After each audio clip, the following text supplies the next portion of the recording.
Well, hi there. Warm welcome. You're watching Times Now, and I'm Meghna Dekha. Lots lined up for you in this bulletin. And of course, there has been a lot of updates coming in from the Parliament, the third day of the Parliament session of the 18th Lok Sabha.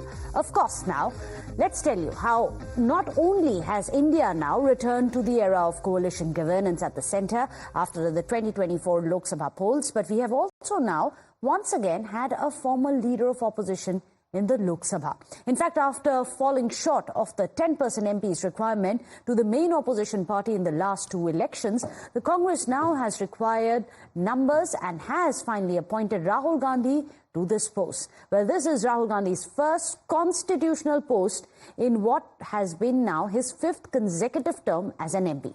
And the Congress is fully looking forward to him heading the charge against the Modi government in the Parliament. Well, today morning, in fact, we had witnessed Rahul's first handshake with Prime Minister Modi as the leader of the opposition. He, in fact, discharged his new role by accompanying the Prime Minister, and Parliamentary Affairs Minister is escorting the Speaker to the chair. Take a look at this entire sequence as it played out right after Birla got elected as the Speaker.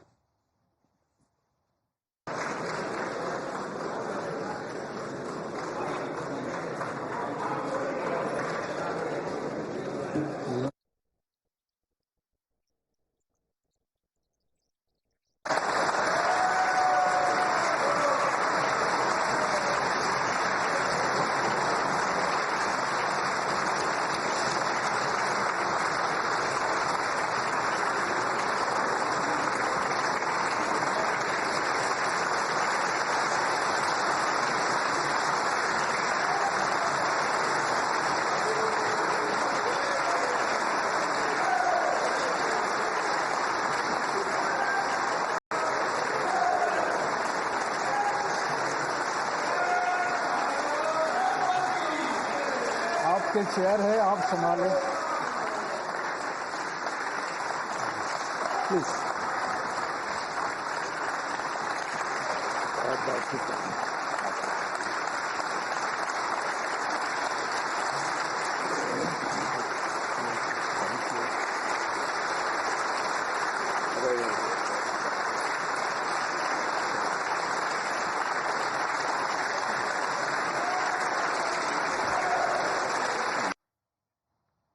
Well, Prime Minister Modi, in fact, congratulated the Speaker Om Birla on securing his victory and beginnings of his second term as the Speaker.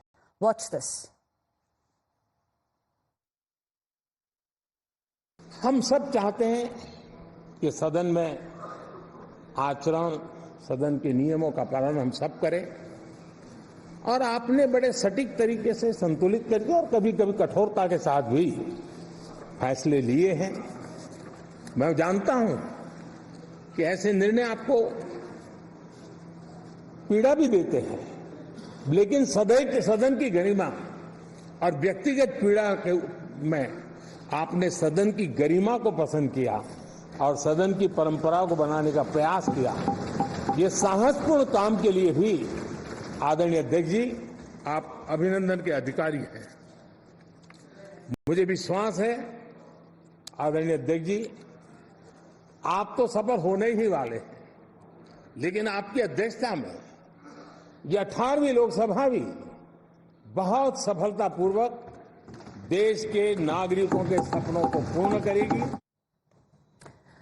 In fact, after Rahul Gandhi participated in escorting the Speaker, he also spoke in the House. He congratulated Om Birla for his second election win and sought that this time the opposition's voice is also heard. Remember, all of this is coming in after a day of acrimony over the post of a Speaker after the Congress declared that their veteran MP K. Suresh will be contesting against Om Birla. It's not going to be an uncontested consensus as it has normally been. Watch what Rahul Gandhi said, however, congratulating Om Birla after he managed to win the polls. The question is not how efficiently the House is run. The question is how much of India's voice is being allowed to be heard in this House. So the idea, Speaker Sir, so the idea that you can run the House efficiently by silencing the voice of the opposition is a non-democratic idea. And this election has shown that the people of India expect the opposition to defend the constitution, the Samvidhan of this country. And we are confident that by allowing the opposition to speak, by allowing us to represent the people of India, you will do your duty of defending the constitution of India. Hopefully you're going to do your job of defending the constitution. In fact, the rest of the opposition clearly are very pleased as well. There have been several congratulations coming in for the leader of opposition, Rahul Gandhi. In fact, apart from those who, of course, have been coming in for the speaker. In fact, here's why it's so very important. For one, Rahul Gandhi will have equal standing in the order of the precedence with a cabinet minister as well as a chief minister if he becomes, rather after he has become the leader of opposition. In fact, this post is granted by the Salary and Allowance of Leaders of Opposition in Parliament Act of 1977. He is accordingly now entitled to a salary as well as a facility in the Parliament with cabinet ministers. So it is a cabinet rank. Now, among other things, Rahul Gandhi will officially be able to call on visiting heads of state as well. He will also be chairing Public Accounts Committee, which is a very significant position. He's also going to be now on panels which will be selecting the CEC and the Election Commission, the CBI Director, the CVC as well as the CIC and the Lokpal members. Now all of that of course has been very, very relevant because in the past, remember, there has been a massive face-off between the opposition parties and these very posts of the CBI as well as Lokpal and so on and so forth. In fact, let's listen in to what TMC MP Sudeep Bandyopadhyay said in the House while he congratulated Rahul Gandhi for his new role. Sir, I congratulate you for your becoming second time Honorable Speaker of the House. Sir, my first entry in this Parliament was in 12th Lok Sabha. A long experience I gathered. And what is my impression, sir? That a house doesn't run properly if there is no leader of the opposition officially. But we are glad that now our country has got one leader of the opposition in the Parliament. Meanwhile, the BJP has fired a fresh salvo at the opposition. They say that the opposition has conceded defeat. In fact, they say that K. Suresh was only used as a pawn by the Congress party for their ego battle, a Dalit MP at that. Listen in to what the BJP has said. परंतु एक चीज आपने notice की, विपक्ष के नेताओं ने division नहीं मांगा। इसका मतलब उन्होंने स्वीकार लिया उनके पास आंकड़े नंबर नहीं थे, पर नंबर के साथ साथ नियत भी खराब थी। ये जो पहला टेस्ट था राहुल गांधी का एलओपी के रूप में, वो तो हारे ही, परंतु क्या केवल अपने ईगो के लिए स्पीकर के विषय को एक कॉन्टेस्ट का विषय बनाया गया जब आंकड़े नहीं थे? सवाल ये भी पूछा जाएगा कि जो एनडीए की और पीएम मोदी की लेजिटिमेसी पर बार बार सवाल उठाए जा रहे थे, वो भी फर्जी साबित हुए राहुल गांधी के द्वारा, क्योंकि आंकड़े एनडीए के साथ है, पीएम मोदी के साथ है। और सबसे महत्वपूर्ण बात, क्या दलितों का इस्तेमाल करते हैं राहुल गांधी अपने ईगो के लिए? मतलब जब आंकड़े नहीं थे तो के सुरेश को आगे कर दिया, जैसे सुशील कुमार शिंदे को किया था, मीरा कुमार को किया था। जब हारने वाली बाजी है तब दलितों का अपमान। और जो पार्लियामेंट्री कन्वेंशन और बड़ी बड़ी उपदेश की बातें राहुल गांधी कर रहे थे, तमिलनाडु की असेंबली में तो विपक्ष के नेताओं को बाहर कर दिया गया क्योंकि कलकुरिची पे बोल रहे थे। एक तरफ तो राहुल गांधी कलकुरिची में जो मारे गए दलितों पर एक शब्द नहीं बोलते, और फिर दलितों का ऐसा इस्तेमाल, के सुरेश जी का अपमान, दलित समाज का।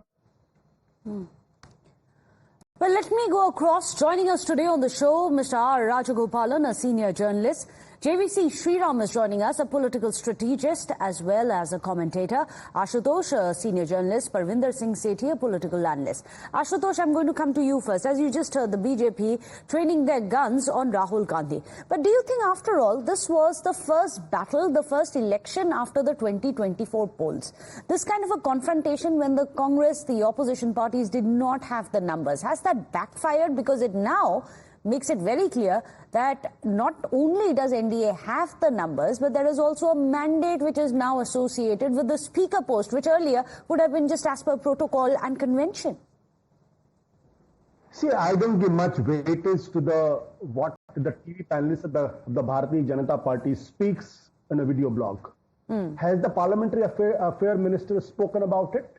Has a senior cabinet ministers from the Modi cabinet has spoken about it? No. I think we should respect the verdict of the democracy. And the respect of the verdict of the democracy is that in a democracy, there will be point and a counterpoint. There will be accusation and a counter accusation. But once the verdict is given, every side, whether in the government or in opposition, has to respect the verdict. And despite acrimony, if the Rahul Gandhi and Narendra Modi can shake hands, can go together, can anoint the the Speaker of the House on its chair, I think that speaks volume about the democratic strength of the country and the richness of the convention, the tradition we had. So it doesn't matter what happened before. The fact of the matter is democracy is all about debate and discussions. Democracy is all about difference of opinion. Democracy is all about dissenting voices. And the dissenting voices might not get the space which it deserves. But Ashutosh, isn't politics all about perception? The fact that they fielded K. Suresh, and that's the point that the BJP is raising. K. Suresh, a very strong veteran leader, a Dalit face being fielded as a political pawn. Is that the image, the perception which is now being left with? I don't see that. I think the Congress party very smartly is extending its election campaign.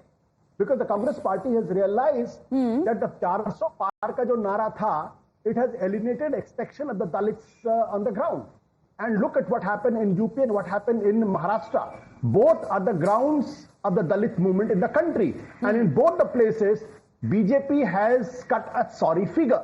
So there's nothing wrong in JVC Sriram, would you agree? JVC, I'm going to come across to you. Would you agree that after all, this is strong positioning by the opposition party, especially the Congress, to put up a strong Dalit face? It's not backfired. It is a mandate that they have also shown. It is the perspective that they have also given to the people, that we are pro-Dalit and we would have at least backed a Dalit for a speaker's post. JVC. Good afternoon. Good afternoon. No, okay, fine. Let's talk with facts. Let's talk with history. 2012, there was a scheduled caste candidate, scheduled tribe candidate, who was appointed as the presidential nominee from NDA. What did Congress do? It supported an upper caste Brahmin and ensured that the tribal faced Christian was lost. 2017, presidential candidate, a Dalit candidate, fielded by NDA. What did the Congress party do? Got him defeated. 2022, a scheduled tribe woman, historically the first scheduled tribe woman to be the president of India. What did the Congress party do? Put an upper caste candidate. So, this whole thing of perception and continuing with, electoral performance, as what Mr. Ashutosh said, is absolutely bullshit. Sorry. Because elections are over. One alliance is won. But yes. One alliance is won. Because, let's understand. You can't be setting up narratives time and again. Elections have been finished. One alliance has won. One party has got 240 seats. The next party has got just 99 seats, not even touched the triple digit. Yes, they improved their performance from what they did in 2014 and 2019. But let's understand, as Mr. Ashutosh rightly started off with, he started off in a very good note. The first ball he hit was a boundary. He said he was very happy that the parliament conventions have been respected. And I appreciate him for that. But where he ended, he was getting it wicked. Because he should have told very clearly that the elections are over, the mandate has been given, people's mandate has been respected, a leader of the opposition has been put on place after 10 years. It was not that till 1969 there was a leader of opposition. The first leader of opposition India had was in 1969. Just give me a minute. Okay. So, we do understand, we do respect the democratic traditions and conventions, but at the same time, let the electoral rhetoric come to an end. When will that end, Ashutosh? One last minute. Okay, fine. JVC, make your point. I'll give time to Ashutosh because you made some pointed remarks about him. We'll come to you, Ashutosh. Just 1 second. Trinamool Congress leader, MP, said the House belongs to the opposition. Then, the Tamil Nadu legislature also belongs to the opposition. The West Bengal Assembly also belongs to the opposition. You throw out the 75 MLAs from Tamil Nadu Assembly and suspend them.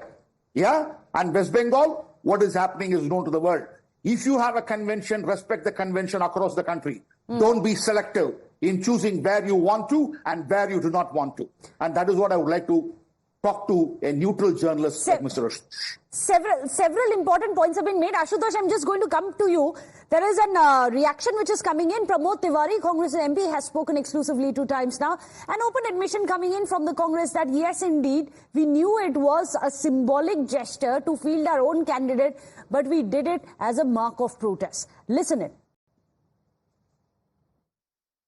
पर पिछली बार के लोकसभा के अध्यक्ष को दोबारा उन्होंने बनाया है। मैं बिरला जी को उनके लिए बधाई देता हूं, सफल कार्यकाल की कामना करता हूं। और राहुल गांधी जी ने तो स्वयं नेता विरोधी दल ने परंपराओं का निर्वाह करते हुए उनको उनके आसन तक पहुंचाया और उन्हें शुभकामनाएं दी हैं। मुझे पूरा विश्वास है कि निष्पक्षता पूर्वक वो लोकतंत्र के इस मंदिर में अपने दायित्व का निर्वहन बिरला जी करेंगे। सर, वॉइस वोट दिए गए थे, लेकिन उसके बाद में डिवीजन ऑफ वोट्स की डिमांड नहीं की गई ऑपोजिशन की तरफ से। क्या वजह है इसके पीछे? हमारा लोकतांत्रिक विरोध था, सांकेतिक विरोध था, हमने वो कर दिया, आज दुनिया ने देख लिया। Let me go back across to Ashutosh. Ashutosh, hypocrisy much. That's the point JVC was making. Go ahead. No, JV Sriram has every right to speak what he feels and express what he believes in. I have no quarrel with that. The issue is that this is the new parliament. And this election, 2024 election, has not given a clear mandate to any single political party. Neither the BJP nor the Congress. It has given mandate to NDA, that is 293 seats. So obviously BJP cannot behave the way it used to behave in 2014 and 2019 parliament. It has to behave like a coalition government of the nature of NDA. In this government, there is a Chandrababu Naidu who openly says that he will go for the reservations for the Muslims on the religious lines. And the BJP is stoutly opposed to that concept. Throughout the election, the BJP has blamed the Congress party for giving reservation to the Muslims on the religious count. So look at the picture today. The picture is not of what 2019 used to be until the election of 2024 parliament. It's a new parliament.